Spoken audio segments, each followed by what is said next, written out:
Hello everyone and welcome back. So till now we have dealt with what? Pin diagram of 8085. We have learned about the interrupts of 8085. I already explained you all these things. Now from today we'll start with the instruction set of 8085.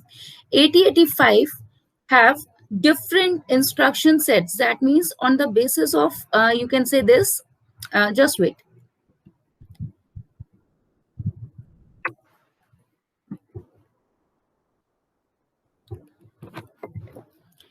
Hello everyone and welcome to our new lecture. Till now we have done the 8085 architecture, pin diagram and interrupts. Okay, so now we will start with the instruction set of 8085. So how many instructions are there in case of 8085? See, there are 5 instructions. The first one is called data transfer instruction. Okay, the second one is arithmetic instruction that we will do, then logical instructions, control instructions and branch instructions. Okay, so these are the 5 instructions that we have to deal with. First of all, in this particular video I will complete the data transfer instructions. Okay, so let's begin with the data transfer instructions. See how we write a instruction. That is the most important thing. I will tell you here how to write the instructions in 8085. So first of all, data transfer means that when you are transferring the value or the data from either from one register to another register, or from memory to register, or from register to memory. So the most important thing is that first of all, whatever I have written here, suppose I have written RD, this is called as destination register. Okay, so remember this thing, this is known as destination register. And if it is written RS, I will tell you here only. Okay, then this is known as source register. Source register means from where you will take the value. That means you have to pick the value. आपको value को move कराना है, यानी कि एक जगह से उठा के दूसरी जगह पे आपको रखना है. तो जिस जगह से आप pick करोगे, that is a source register. और जिस जगह पे आप जाकर के उसको move कराओगे या copy कराओगे, that will be a destination register. तो इतना आपको पता ही है, source से हम destination की तरफ move करेंगे. Second thing is that whenever you write an instruction, for example, if you are writing this move instruction, always remember while writing, first of all, you will write move, then you will write destination register, and then you will write the source register. That means from where you have to pick the value, आपको value जहां से pick करनी है, वो उस register या उस particular location की जो वैल्यू होगी वो आपकी क्या आएगी, लेफ्ट साइड राइट साइड में आएगी और आपका डेस्टिनेशन पहले आएगा. So remember this thing. For example I can show you here. See, you can check from here, move B comma C. So move B comma C clearly indicates that it indicates that C is the source register and B is the destination register. Remember this thing. Similarly, move B comma M. Now here M stands for memory. ठीक है, ये चीज आप ध्यान रखना. M का मतलब यहाँ पे मेमोरी है. कहीं पे भी अगर मैं यूज कर रही हूँ M, so it clearly indicates memory location, because location is must. Memory का मतलब क्या है, किस जगह पर आपने एक्चुअली उसको सेव कर रखा है, डाटा को आपने जहां पे सेव कर रखा है उस लोकेशन की वैल्यू आप यहाँ पर दोगे. ठीक है ना कि मेमोरी. आप डाटा तो नहीं दे सकते हो, तो आपको लोकेशन की वैल्यू देनी होगी. So there are 3 ways to move a particular data from one place to another, and or you can say to move a particular data from source to destination. Okay, so remember this thing. Now example, it is clearly given, move B comma C means C is the source register and B is the destination register. So you have to actually move, or you have to actually copy the value which is given in the C register to the B register. ठीक है, सी में जो value given है आपको उसको उठा करके B register में कॉपी करना है. And in this case always remember one thing कि सोर्स और डेस्टिनेशन दोनों ही रजिस्टर्स में सेम डाटा आपका आ जाएगा. ठीक है, दोनों में आपको क्या करना है, सेम डाटा लेना है. Next comes MVI. Okay. MVI का मतलब होता है move immediate 8 bit data, data ही होगा। अब एक चीज आप याद रखना, as compare to MOV, MOV में आप जो है क्या कर रहे थे, आप रजिस्टर्स की वैल्यू दे रहे थे, but in case of MVI यहाँ पर आई का मतलब इमीडिएट डेटा है, तो हर बार आपको डेटा देना पड़ेगा, 8 बिट का डेटा लिखना पड़ेगा। ओके, चाहे आप उसको किसी रजिस्टर में मूव करा रहे हो, चाहे आप उसको किसी मेमोरी लोकेशन पर मूव करा रहे हो, remember this thing, in both the cases you have to give the data. For example, I am writing here, suppose you have written mvi, and if you want to give some destination register, you can write, for example, b comma. Now if the value, if the instruction is mvi, that means the opcode is mvi, तो उसका मतलब होता है यहाँ पे आप ना तो किसी मेमोरी लोकेशन को दे सकते हो, ना ही आप किसी रजिस्टर की वैल्यू लिख सकते हो। दैट मीन्स बी कॉमा सी बिल्कुल नहीं होगा। अगर आपने इस तरह से ये बी कॉमा सी लिख दिया, ये कंप्लीटली रॉन्ग है। What you have to write, you have to write MVI B comma and then 05 in hexadecimal. Now 05 याद रखना है, this is an 8 bit data, यानी कि बाइनरी में ये 8 बिट में कन्वर्ट होगा। कैसे कन्वर्ट होगा, जस्ट सी हियर, अगर आपने ये 05 दिया है तो इसको मैं आपको यहाँ ऊपर दिखा देती हूँ। Suppose this is 0, this is 5, okay. ये वैल्यूज आपने हेक्साडेसिमल में लिखी है, जब आप इसको बाइनरी में कन्वर्ट करोगे you have to take it in terms of 4 bits.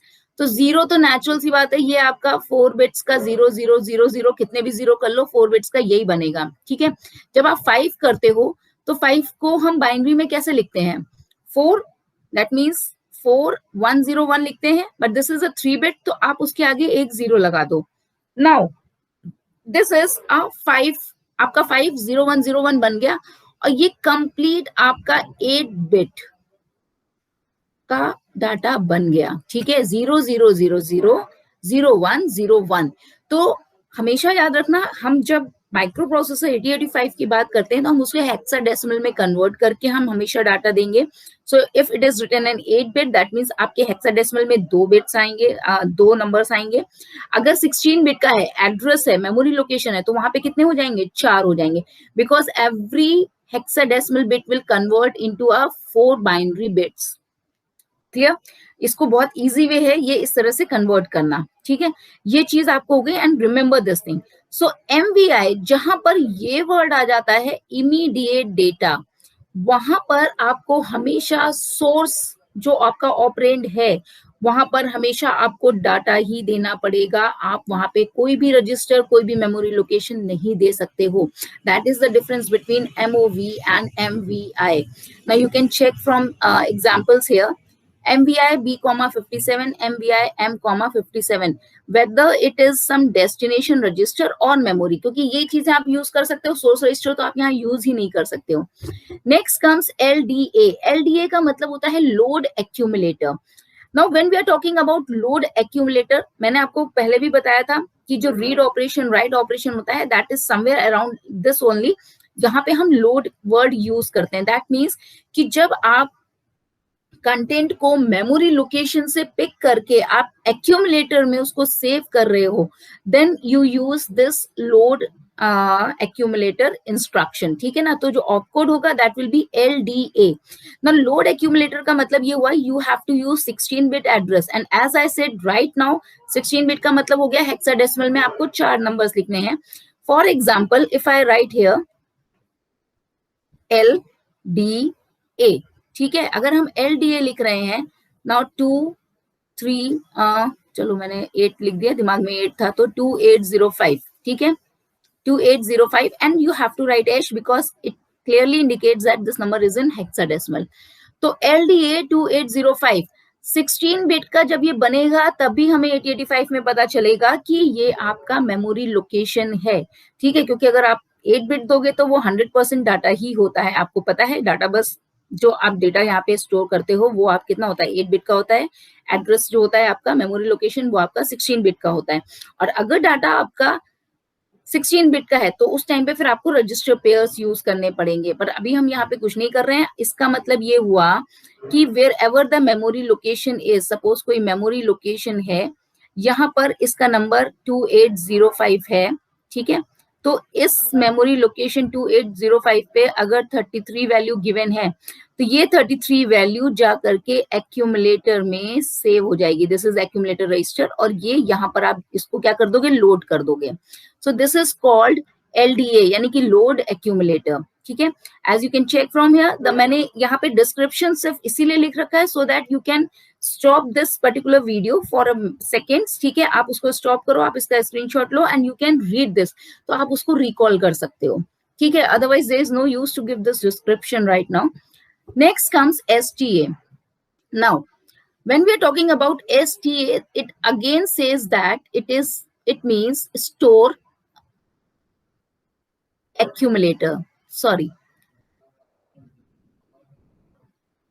ठीक है, ये मैंने इसको करेक्शन कर दिया है, please make sure this is not, ये शायद 2 बार मेरा यहाँ पे टाइप हो गया, I am sorry.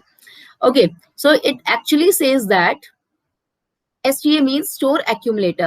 Now what store accumulator says that, store का मतलब ये होता है कि you are actually giving the value, you are storing the value in the memory location.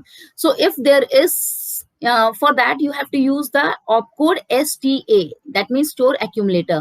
Now how you will write this instruction, STA, and again if I write the same 2805, ठीक है, in H, so this 2805 will be a memory location, ठीक है। ये ध्यान रखना, ये memory location यानी कि ये एड्रेस है आपका, और हमें क्या करना है, मेमोरी में जाकर के इस 2805 मेमोरी लोकेशन पर एक्यूमुलेटर की वैल्यू को सेव कर देना है। दैट मीन्स फॉर एग्जांपल, मैं आपका सेम एग्जांपल ले रही हूँ जब मैंने LDA में लिया था। Suppose accumulator stores the value 33. What we will do, we will pick this value 33, we will go to the memory location if there is a memory location which is 2805 address, which have this 2805 address, तो हम accumulator से value को pick करेंगे और यहाँ पर इसको store कर देंगे। ये एक तरह का राइट ऑपरेशन भी परफॉर्म कर रहा है, ठीक है ना। तो ये चीज मैंने आपको बताई थी। सो this is how STA works, ठीक है। फॉर एग्जाम्पल अगर यहाँ पे लिखा हुआ है 4350, सो दैट मीन्स कि यहाँ पे मेमोरी लोकेशन कहीं पे नीचे 4350 होगी और वहां पे जाकर के एक्यूमुलेटर की वैल्यू को आप स्टोर कर दोगे, ठीक है। ये चीज क्लियर हो गई। Now next comes SHLD. This again contains a 16-bit address. तो आपको ये चीज भी ध्यान रखना है कि opcode is SHLD. इसका जो मीनिंग होता है वो होता है store H and L registers directly. Now what it actually says, it says that content of register L are stored into the memory location, ठीक है, क्योंकि हमें स्टोर करना है। यहाँ पे हम सीधे सीधे कह सकते हैं कि जो भी आपका H और L रजिस्टर में जो कंटेंट गिवन है, दैट मीन्स व्हाट, अभी तक हम ये दे रहे थे आपको डायरेक्ट मेमोरी लोकेशन। अब इन्होंने क्या करा, see when we write this opcode SHLD, ठीक है, दैट मीन्स अगर मैं ले रही हूँ 2805, yes, then what happens, 2805 ये उठाएगा कहां से, स्टोर हमें कहां से करना है, HL पेयर से, ठीक है। अभी तक हम एक्यूमुलेटर से कर रहे थे, now this is HL pair, ठीक है। HL पेयर से जो भी वैल्यू है 3355, सपोज दिस इज 55, ठीक है, 3355 अगर ये वैल्यू है तो ये पूरा का पूरा आपका उठ के जाएगा एंड 2805 जो मेमोरी लोकेशन है हम वहां पर उसको सेव कर देंगे, ठीक है ना। Now this registers are stored in the next memory locations by incrementing the operand. Now क्योंकि हमें पता है कि सपोज जो भी मेमोरी लोकेशन है उसमें आपका सिर्फ और सिर्फ क्या हो सकता है, 8 बिट की ही वैल्यू स्टोर हो सकती है। So let us see that suppose we have stored 55 here to the lower bit, ठीक है ना, 2805, then always remember 2806 में जा करके आपकी 33 वैल्यू सेव होगी। ये डिफरेंस है SHLD और STA के बीच में। सो ये चीज आप ध्यान रखिएगा कि SHLD जो है ये 16 बिट एड्रेस आपके यहाँ डिफाइन करता है, लेकिन हम इसमें पेयर रजिस्टर यानी कि रजिस्टर पेयर यूज करते हैं। सो HL पेयर में, क्योंकि हम यहाँ पे HL रजिस्टर्स यूज कर रहे हैं, बहुत पेयरिंग यूज कर रहे हैं, तो दोनों की वैल्यू होंगी 8 बिट 8 बिट 16 बिट की बन जाएगी। नेचुरल सी बात है, मेमोरी लोकेशन पे सिर्फ 8 बिट ही हम सेव कर सकते हैं, तो जो भी मेमोरी लोकेशन गिवन है उसको हम इंक्रीमेंट बाय 1 करेंगे, और जो भी इसका नेक्स्ट वैल्यू होगी वो आपकी कहाँ चली जाएगी, to the next memory location, that is +1 करके नेक्स्ट मेमोरी लोकेशन पर हम उसको सेव कर देंगे। Okay, now next is XCHG, exchange पर हम आ जाते हैं। ठीक है, एक्सचेंज का मतलब क्या होता है, यहाँ पर जब हम एक्सचेंज XCHG लिख रहे हैं, it actually means that exchange HL with DE। ठीक है, content of the register H are exchange with the contents of the register D, और जब हम HL पेयर यूज कर रहे हैं तो हमें D वाला पेयर भी यूज करना है। D रजिस्टर के साथ पेयरिंग किसकी होती है, E रजिस्टर की, तो DE रजिस्टर हम यूज कर रहे हैं। ठीक है ना, और मैंने आपको पहले भी बताया था कि HL registers are normally used for the memory locations. ठीक है, ये आप ध्यान रखना, the contents of the register HL are exchange with the content of the register of D। ठीक है, and L are exchange with the contents of the E। तो आपको सिर्फ XCHG लिखना है, ये ऑटोमेटिकली क्या होगा। अब मैं आपको यहाँ पर एक चीज बताती हूँ जो मैंने आपको शायद आर्किटेक्चर में नहीं बताई थी।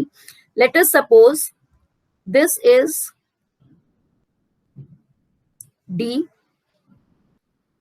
पेयरिंग, ठीक है, और ये आपकी HL पेयरिंग है। तो होना क्या है, मोस्ट वैल्यू मैंने बता दिया था आपको, content of register H are exchange with the content of D। अब इस वाले का जो डेटा है वो D में जाना चाहिए, और L रजिस्टर का जो डेटा है वो E में जाना चाहिए। लेकिन जब आप एक्सचेंज कर रहे हो तो हमें पता है कि जब हम H की वैल्यू को D में लेकर जाएंगे तो यहाँ पर क्या होगा, ये यहाँ पर वैल्यू ओवरराइट हो जाएगी और D की वैल्यू जो है वो आपकी क्या होगी, खत्म हो जाएगी। तो बहुत ध्यान से हम जब एक्सचेंज कर रहे हैं, क्योंकि हमको वैल्यू को एक्सचेंज करना है, ना कि सिर्फ मूव और कॉपी कराना है, then we will use a temporary register. इस जगह पे टेम्परेरी रजिस्टर आपका काम में आता है, क्योंकि मैंने आपको बताया था कि temporary register is used for, I mean to say only microprocessor can use a temporary register, users can not use it. ठीक है, तो ये चीज आप ध्यान रखना। यहाँ पे आपकी सपोज वैल्यू इज गिवन 2 3, यहाँ पे 4 5 है, तो सबसे पहले तो इस H की वैल्यू, और यहाँ पर आपकी क्या है 3 3 है, यहाँ पे 4 5 4 7 कर लेते हैं बिकॉज 4 5 इज ऑलरेडी देयर। तो 2 3 की वैल्यू को आप पहले यहाँ पे सेव करो। ठीक है, और उसके बाद क्या होगा, जस्ट वेट, आपको ये चीज यहाँ पे मूव करानी है, सॉरी। तो हम पहले D रजिस्टर की वैल्यू को यहाँ पे हम सेव कर लेंगे, फिर हम H की वैल्यू को यहाँ पर मूव करा देंगे, एक्सचेंज करा देंगे। ठीक है, सिमिलरली क्या होगा, उसके बाद इस वैल्यू को हम यहाँ पर एक्सचेंज कर देंगे। सिमिलरली 45 आपको मूव कराना है, तो ये चीज ओवरराइट हो जाएगी जब आप 47 को यहाँ पे सेव करोगे, और इस 45 को हम मूव करा देंगे E रजिस्टर में, फिर इस 47 को हम L रजिस्टर में मूव कराएंगे। तो इस तरह से आप वैल्यू को क्या कर सकते हो, एक्सचेंज कर सकते हो। ठीक है, और ये वो केस होता है जहां पे आप टेम्परेरी रजिस्टर को यूज करते हो। I hope you understood this thing. अगर कोई प्रॉब्लम हो तो you can write it on the comment box, I will solve that. Okay, next comes push. Push का मतलब होता है, ये चीज आप ध्यान रखना, नॉर्मली जब हम स्टैक रजिस्टर यूज करते हैं तो स्टैक रजिस्टर में push and pop instructions use होते हैं। ठीक है, and again we use register pair for this particular instruction you can say. Now as I tell you here, अगर हम यहाँ पे push यूज कर रहे हैं, for example you can check from here, ये एग्जाम्पल दिया है push B, तो डेफिनेटली push B का मतलब है BC हम यूज करेंगे। Normally the stack pointer registers is decremented and the content of the higher order register, ये आप पढ़ लेना, BD are copied into the location, जो भी higher order registers हैं। ठीक है, रजिस्टर पेयर का जो हायर होगा, that means we know that there is a BC, there is a DE pair and there is an HL pair। तो ये आपके हायर ऑर्डर के हो गए BDH एंड डेफिनेटली 1 एक्यूमुलेटर। ठीक है, तो ये वैल्यूज जो आपकी होती हैं, ये वैल्यूज पुश होती हैं कहाँ पे, स्टैक मेमोरी के अंदर। So just check from here what is written, you can then you will understand this thing. Okay, The content of the register pair design in the operands are copied into the stack in the following sequence. ठीक है ना, एक sequence में आपका क्या होता है, copy होता रहता है, हमें पता है. The stack pointer register is decremented and the content of the higher order registers are copied into the location. The stack pointer register is decremented again and the content of the lower order registers CEL flags are copied to that location.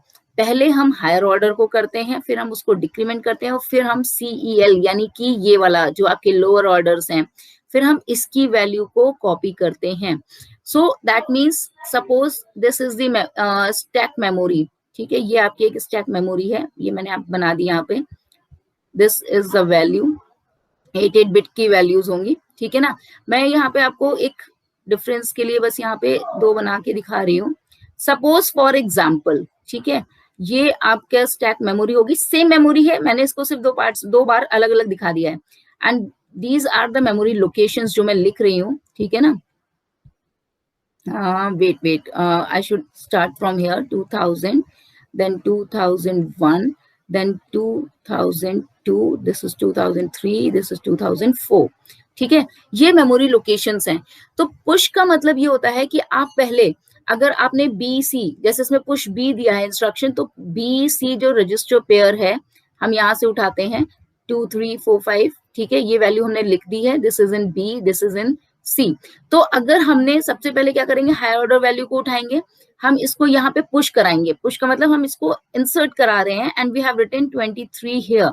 Then what will going to be happen कि आपने एक value 8 bit तो आपने enter करा दिया है, then you will again push that down. ठीक है, और फिर आप लोअर ऑर्डर बिट को जो है इसमें एंटर कराओगे. दैट मीन्स व्हाट, जो मैंने आपको बताया था कि जो स्टैक मेमोरी होती है वो इसी तरह से वर्क करती है. स्टैक्स पे 1 बाय 1 प्रॉपरली कोई चीज आपकी डिजाइंड है इन ए प्रॉपर वे, लेकिन जो आपके रिसेंट मैसेजेस होते हैं वो सामने दिखते हैं, जबकि आपके कल परसों के मैसेजेस नीचे आते आते हैं. तो क्या हो रहा है, वो पुश करते जा रहे हैं बाकी के मैसेजेस को डाउन नीचे की तरफ. ठीक है, तो अब ये 23 क्या होगा, ये आपका नीचे आ जाएगा इस जगह पे.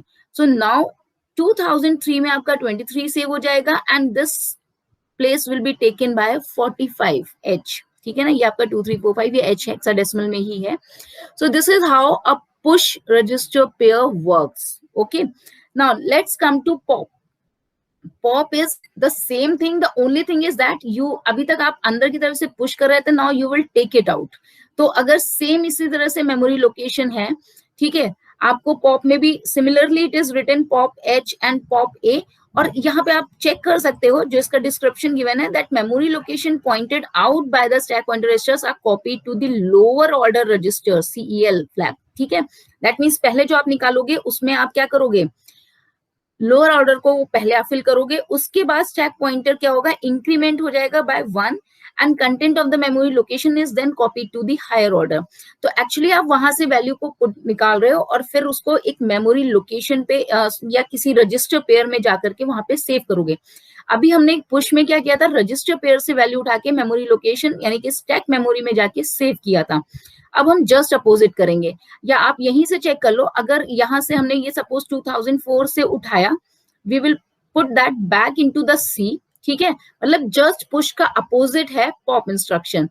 This value will come here definitely. अगर आप अपना कोई मैसेज आपके पास आया या कोई मेल आई, आप उसको जैसे ही डिलीट करते हो उसके नीचे वाला उसकी ऊपर वाली पोजीशन ले लेता है, यानी कि वो फर्स्ट हो जाता है जो सेकंड होता है.